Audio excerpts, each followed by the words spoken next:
Salah satu rukun iman yang 6, percaya kepada adanya akhirat. Satu saat alam ini akan hancur sehancur-hancurnya. Bumi, gempa, gunung meletus, air laut tumpah ke darat, planet-planet bertabrakan, halilintar menyambar, angin topan bertiup, semua yang bernama hidup mati. Itu kiamat. Lalu kita akan dibangkitkan di padang mahsyar, dibangkitkan dari kubur kita masing-masing. Dan subhanallah, pada saat bangkit dari kubur itu, keadaan muka kita ini menurut satu riwayat berubah menurut amalan kita masing-masing. Jangan heran nanti ada yang dibangkitkan dari kuburnya itu mukanya berubah jadi muka tikus. Hebat sekali, badannya badan manusia, tangannya tangan manusia, mukanya muka tikus. Sebab apa? Sebab waktu di dunia amalannya amalan tikus. Apa amalan tikus itu? Suka menggeragoti barang yang disimpan rapi-rapi. Itu nanti koruptor-koruptor yang menggeragoti uang rakyat, itu nanti bangkit mukanya muka tikus. Ada lagi yang bangkit dari kubur, mukanya itu berubah jadi muka harimau. Kenapa? Waktu di dunia amalannya amalan harimau. Apa harimau itu?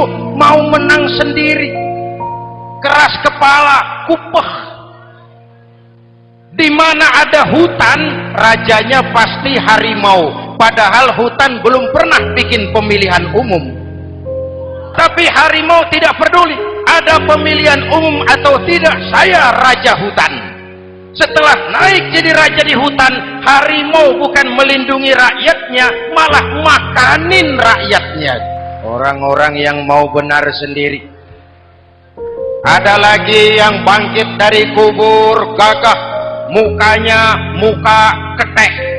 Sebab apa? Waktu di dunia amalannya amalan ketek. Apa ketek itu? Rakus, serakah, tamak. Coba, ketek itu kasih pisang dimakan, berikan lagi, pegang, berikan lagi, kakinya yang megang, temannya diberikan, masih dirampas juga. Ketek. Serakah, kalau mental ketek masih gentayangan di republik ini, maka pemerataan cuman akan jadi dongeng. Kaum muslimin yang berbahagia, pada saat itu di akhirat nanti setiap orang sibuk dengan urusannya sendiri-sendiri. Boleh jadi setiap kita lalu akan dimintakan pertanggungjawaban jawab. Boleh jadi orang tua tidak sempat lagi mengingat anaknya, saudara tidak lagi sempat memikirkan saudaranya.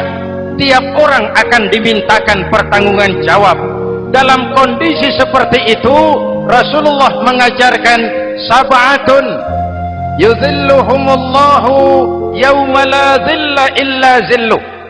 Ada 7 golongan manusia yang di akhirat nanti akan langsung mendapat perlindungan dari Allah Subhanahu wa ta'ala. Orang lain sibuk, dia tenang. Orang lain resah dan gelisah, dia ayem. Kenapa? Mendapat perlindungan dari Allah. Sebab ketika di dunia ia memberikan perlindungan kepada orang banyak. Siapa mereka? Mudah-mudahan kita termasuk salah satu di dalamnya. Mencari perlindungan Allah lebih-lebih dalam situasi sekarang ini. Pertama, imamun adil. Yang akan mendapat perlindungan langsung dari Allah adalah pemimpin yang adil. Sebab apa? Pemimpin yang adil melindungi banyak rakyat, maka pantas di akhirat dilindungi oleh Allah Subhanahu. Kita ini kan zon politikan. Kita ini makhluk yang tidak mungkin hidup sendiri-sendiri. Untuk melaksanakan hajat bersama, kita memerlukan pemimpin. Memilih pemimpin itu tidak sulit. Dalam fikih ketika sholat itu dijelaskan bagaimana cara memilih imam. Siapa yang diangkat jadi imam? Pertama, a'lamuhum, orang yang paling alim di kampungmu siapa? Angkat jadi imam.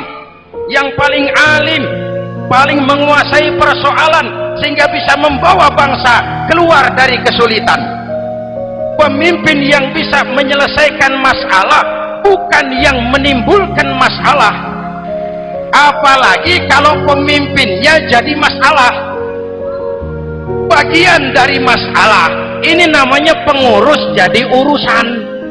A'lamuhum, Pak, di kampung saya ada 2 orang, alimnya sama. Yang mana yang jadi imam? Afsahuhum, yang lebih fasih lidahnya, yang paling pandai menyuarakan aspirasi rakyatnya, punya sense of crisis. Yang satu alim tapi pelo, yang satu alim tidak pelo, yang tidak pelo jadi imam. Kenapa tidak sah orang fasih bermakmum kepada imam pelo? Pak, ini imam pelo, makmum pelo semua, sah. Namanya kampung pelo. Aduh Pak, ini 2 orang alimnya sama, fasihnya sama, yang mana yang jadi imam? Aktsaruhum sinnan, yang lebih tua umurnya, senioritas baru dihitung. Lahirnya bareng Pak. Yang mana yang jadi imam? Awaluhum hijratan, yang lebih dulu tinggal di situ, yang punya semangat nasionalisme yang tinggi, yang cinta kepada bangsa dan rakyatnya. Sudah ada imam, sudah, ayo azan. Apa azan itu? Proklamasi. Sholat mau dimulai. Sudah azan? Sudah. Qobliyah 2 rakaat, qobliyah. Apa qobliyah itu? Dulu ada namanya Panitia Persiapan Kemerdekaan Indonesia, qobliyah. Sudah qobliyah? Sudah. Luruskan shaf, atur barisan yang lurus, rapatkan barisan. Apa ini? Bentuk pemerintahan yang kompak, bersih, berwibawa. Jangan sesama elit saling tawuran. Luruskan shaf. Lalu shaf yang terdepan hendaknya diisi orang yang sedikit alim. Tidak perlu alim betul, sedikit alim. Maksudnya apa? Kalau imam keliru dia bisa tegur, kalau imam salah dia bisa tegur, kalau imam batal dia bisa gantikan. Ini wakil-wakil makmum, DPR, DPRD, wakil-wakil makmum. Sudah, ayo imam pimpin sholat. Sepakati dulu kita mau sholat apa, rakaatnya berapa, surah yang mau dibaca apa, pakai sujud tilawah apa tidak, supaya makmum tidak kaget-kagetan. Rakyat harus dikasih tahu pemimpinnya mau kemana, visinya apa, supaya makmum ikutnya ikhlas.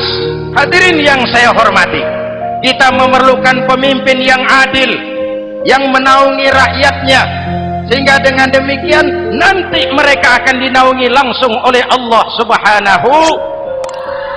Mudah-mudahan Allah memberikan kepada kita rakyat dan bangsa Indonesia ini pemimpin yang adil.